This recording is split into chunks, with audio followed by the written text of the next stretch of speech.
अस्सलाम वालेकुम स्टूडेंट्स, उम्मीद है कि आप सब खैर खैरियत से होंगे। आज हम फेडरल बोर्ड 9th क्लास का कोर्स स्टार्ट करने लगे हैं। इसके अलावा अगर आपने मैथ से रिलेटेड कोई भी प्रॉब्लम सॉल्व कराना हो तो आप कमेंट करके या हमारा व्हाट्सएप चैनल और व्हाट्सएप ग्रुप ज्वाइन करके हमें मैसेज कर सकते हैं। लिंक आपको नीचे डिस्क्रिप्शन से मिल जाएगा। तो चलिए अपने टॉपिक की तरफ। बिस्मिल्लाहिर्रहमानिर्रहीम। तो चलते हैं नेक्स्ट क्वेश्चन की तरफ। नेक्स्ट क्वेश्चन हमारे पास है represent each number on number line. ठीक है, हम पीछे नंबर लाइन के ऊपर कर चुके हैं, लेकिन यहाँ पे इनइक्वालिटीज़ को नंबर लाइन के ऊपर रिप्रेजेंट करना है। ठीक है, इनइक्वालिटीज़ को कैसे रिप्रेजेंट करेंगे नंबर लाइन के ऊपर? पीछे हमने रियल नंबर, कोई एक नंबर था जिसको हमने नंबर लाइन के ऊपर रिप्रेजेंट किया और उसको हमने सीखा। अब हम सीखेंगे कि ये जो हमारे पास इनइक्वालिटीज़ होती हैं, इनइक्वालिटीज़ बेसिकली होती क्या है, इसको समझने के लिए हम चलते हैं नेक्स्ट पेज की तरफ। पेज नंबर 12 पे आ जाए और यहाँ पे चेक देखें कि इनइक्वालिटीज़ होती क्या है। इनइक्वालिटीज़ हमारे पास तीन तरह की कंडीशंस होती हैं: लेस देन, ग्रेटर देन और इक्वल। ठीक है, अगर ए लेस देन बी होगा, ए लेस देन बी होगा तो उसको हम ऐसे लिखेंगे। इसका मतलब क्या है? इसका मतलब ये है कि 2 लेस देन 3, ऐसे। ठीक है, क्योंकि 2 छोटा है 3 से, 2 छोटा है 3 से। ये हमारे पास इक्वलिटीज, जो इनइक्वलिटीज होती हैं। ठीक है, इनइक्वलिटीज को हम इसी तरह से, अगर हम कहें ए ग्रेटर देन बी है तो फिर यहाँ पे ए की वैल्यू बड़ी होगी बी से, मतलब 4 ग्रेटर देन 2, ऐसी कोई कंडीशन होगी। ठीक है, अगर हम इक्वल की बात करें तो ए इक्वल टू बी, तो 2 इज इक्वल टू 2। ये हमारे पास इस तरह की कंडीशंस होती हैं। इसके नीचे अगर लाइन आ जाए तो इसको हम पढ़ते हैं a less than or equal to b, a less than or equal to b, a less than or equal to b, ऐसे हम इसको लिखते हैं। और इसी तरह से a greater than or equal to, तो इसको हम लिखेंगे a greater than or equal, नीचे लाइन लगा दो तो वो ग्रेटर भी होगा और इक्वल भी होगा। तो ये चीज़ें हैं जो कि आपने सीखनी थी यहाँ पे। और उसके बाद चलते हैं हम अपने क्वेश्चन की तरफ। ये हमारा क्वेश्चन है, इसके ऊपर आपने इनइक्वलिटीज़ को रिप्रेजेंट करना है नंबर लाइन के ऊपर।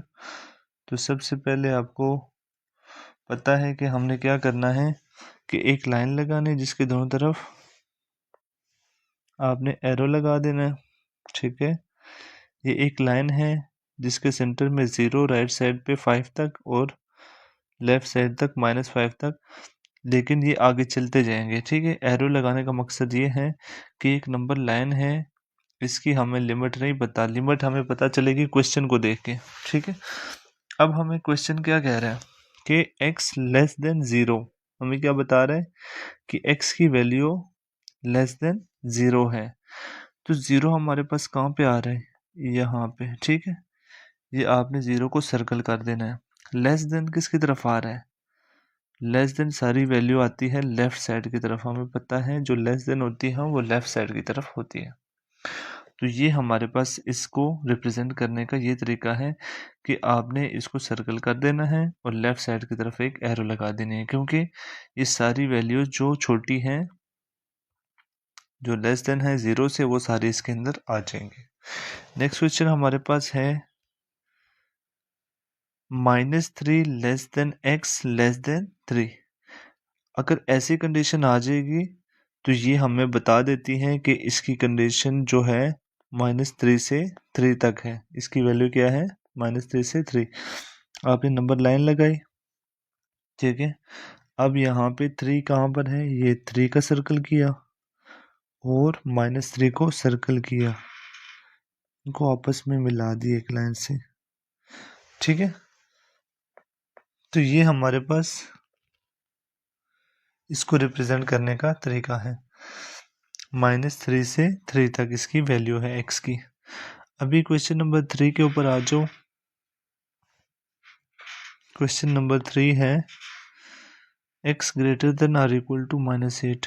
x की value greater than or equal to -8 है। अब यहाँ पे -5 तक हमने लाइन बनाई थी तो हम इसको बड़ी कर देते हैं। अब हम इसको लिखते हैं -6 -7 -8। ठीक है, ये हमने नंबर लाइन बड़ी कर ली थोड़ी और इसके ऊपर हमने अभी रिप्रेजेंट करना।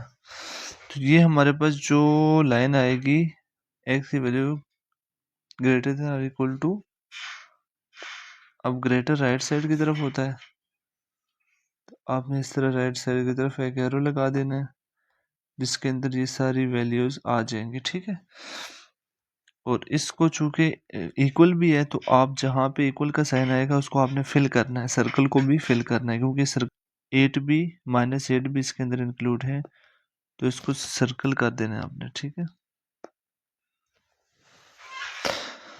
नेक्स्ट क्वेश्चन हमारे पास है 4x की वैल्यू ग्रेटर देन 0 है तो ग्रेटर देन राइट साइड की तरफ आएगा तो इसको आपने ऐसे राइट साइड की तरफ एरो लगा देना है।